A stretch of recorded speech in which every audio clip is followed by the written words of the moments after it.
কোনো ধরনের তদবির ও ঘুষ ছাড়া কেবল শারীরিক ও মেধার যোগ্যতার ভিত্তিতে মাত্র 120 টাকায় খাগড়াছড়িতে পুলিশ কনস্টেবল পদে 9 জন প্রার্থী নিয়োগ পেয়েছেন।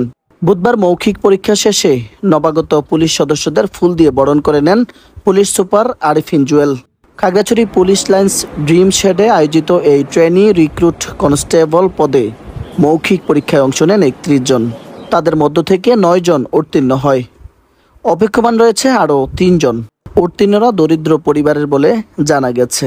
নিয়োগ পরীক্ষায় উত্তীর্ণ প্রার্থীদের অভিনন্দন ও তাদের পরবর্তী করণীয় সম্পর্কে ব্রিফিং সভায় জেলা পুলিশ সুপার মোহাম্মদ আরিফিন জুয়েল বলেন, শারীরিক ও মেধার যোগ্যতার ভিত্তিতে আপনারা সকলেই আজ এই যোগ্যতায় এসেছেন। তিনি নবাগত পুলিশ সদস্যদের উদ্দেশ্যে বলেন, সততা ও কর্মনিষ্ঠার মাধ্যমে বাংলাদেশ পুলিশের ভাবমূর্তি উজ্জ্বল হবে, গড়ে উঠবে স্মার্ট বাংলাদেশ।